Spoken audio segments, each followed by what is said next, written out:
And welcome back everybody to the next episode of Bard's Adventure in Legends of Runeterra, where we hang out and just play some good old card games.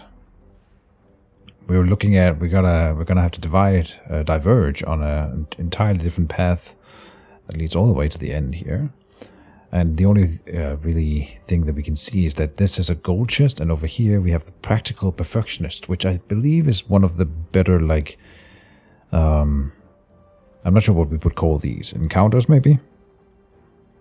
The exclamation point can have various things, and depending on the name of it here, we can learn what it does. And I've tried to memorize them, but I don't know them all by heart, and I am not at the point yet where I'm looking it up. So anyway, we're going that direction. We are meeting up with the back alley barkeep.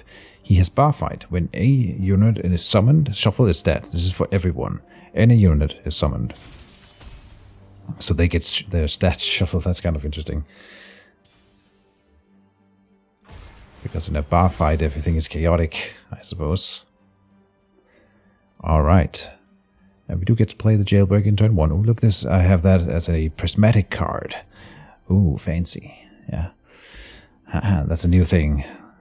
Like, kind of like skins in League of Legends, you can now have prismatic cards in Legends of Runeterra. Not something I paid for, mind you. It's just a random unlock that I got.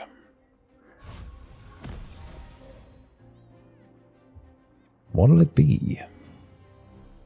What's that? No, you can't comb my mustache, you weirdo. Get out of here. And by the way, in case anyone cares, I have never paid money for Legends of Runeterra, and it's a completely free game. You can play and enjoy it without ever spending a coin. Oh, look, it ended up with another prismatic card. I'm pretty sure it may be that it spawns prismatic cards, but I do think that I actually have the Plugiporo as a prismatic card as well, so that's kind of funny. It does look nice, I will admit it. They still start with less mana, so they couldn't do anything in turn 1 here. Where do you stand on cold shots? Mr. Pool Shark. When I'm summoned, draw 1 extra at the next round start and give it fleeting. Fair enough. I wonder if this guy counts as having buffed stats for the purpose of our power. He's getting his stats, it's green, it's being buffed by the pickaxe. So does he get a keyword when I play him? I kind of want to figure it out.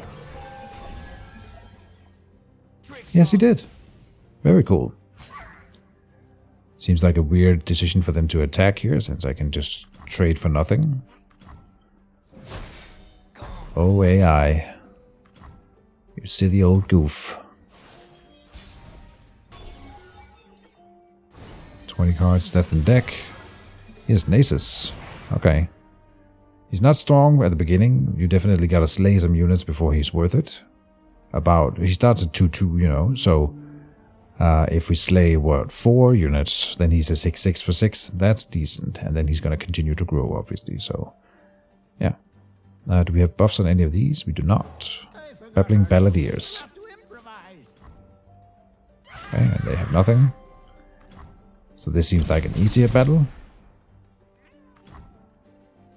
I wonder what this means. Look at that. Oh, this is Bard. He counts as his own region here. We have 5 different regions then in our deck. That's kind of interesting. I wonder if... No, I think it checks out. Huh, yeah. Oh, and they summoned an elusive bubble bear there that I cannot block. So we are going to take damage. Damn it. We have no one with buffs, so we are playing Bard. Man, this sucks. We were doing so well, and now we took damage. Alright. And we might take more. But I can turn it into a mini-T next turn, if we don't find another way to stop it. Because it might just end up blocking something here to not die. So because, in fact, we have lethal right now. So I will do this, and then he's gonna have to block. And can I still win? Yes, we can win. Turn this guy into a 3-3 mini-T, dealing 1 more damage. That's a total of 8.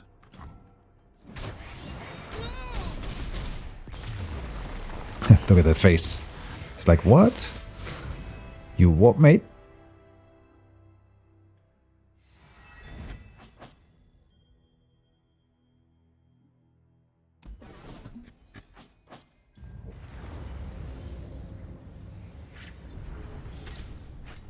And let's see what we unlock. Okay, so I get to talk about a thing that I haven't talked about before. I think I have maybe mentioned it, but here's a very nice example. The Bakai Sand Spinner is a card that we already have in the deck here. Doesn't have any items attached to it. If I select this one here, we get 2 more copies of him, and the speed wraps gets attached to all copies of that same card. So it will not only give us this nice Bakai Sand Spinner with the speed wraps, we get to get more speed wraps into our deck. In fact, improving our current cards. So you usually want to at least think of value cards that you already have in your deck extra. But let's see what else there is here, because I see some rare things here. Ruthless Predator gives an ally 2 extra attack, and then gives an enemy vulnerable this round. And for 2 mana, you summon a follower with my cost from your regions. Okay. And that is quite nice. If nothing else, you can always play this one as a burst spell to gain a 2-cost follower. And honestly, that's really good. Then you have the Hibernating Rock Bear over here. It's a landmark that takes 3 turns to unlock. But then you, for 2 mana, you summon a Grumpy Rock Bear. Which is normally a 5 mana unit, right? So for 2 mana, you get a 5 mana unit, and then this one has a stopwatch on it, which says when I'm at summons, advance me 1. So it's only 2 countdowns to get the Grumpy Rock Bear. Wow, these are all really good cards, to be honest. Instant unit and a burst speed for 2 mana, and the other effect, upgrading all Bakai Sand Spinners, or a 2-cost Grumpy Rock Bear a little bit faster than you normally would get it. Man, tough decisions we have to make in this game. I am not sure what we should pick.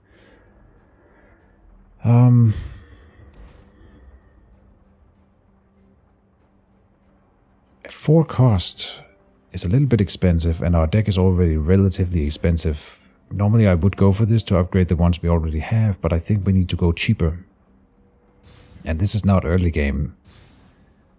So I'll grab the Ruthless Predator, which is a little bit risky, because this is a random thing, of course, and we don't know what we're gonna get, especially when it's from 5 different regions that we're picking now.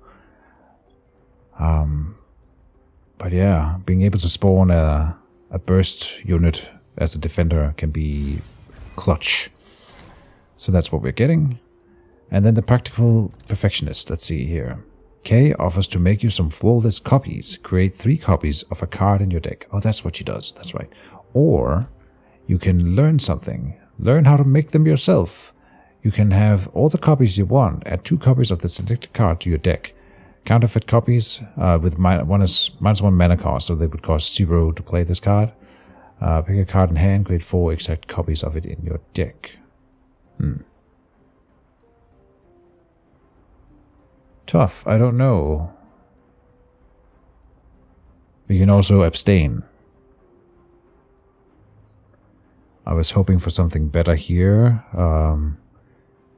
Could re-roll it, but I'm always reluctant to spend my re-rolls willy-nilly when we're not forced to do anything here. And I might not want to do anything. It might be the Bird the Bellringer. We get 3 extra copies of him. Now we're getting a lot of cheap stuff in the deck, which might mean we end up just sitting with a lot of Birds the Bellringer and then not drawing any of the high tier stuff. But again, in Teemo's fight, we just draw extra cards, so that's unlikely to happen. And then he is pretty good. 4/1 for 1 mana. Let's try it. Okay. So that's the end of this episode. That was a really short one, but I hope you guys enjoyed it nonetheless. See you soon for the continuation. We're getting low on health. Hopefully there's going to be some healing in one of these. So it's getting a little bit iffy. I might not win this one, but we'll see. See you soon, and bye-bye.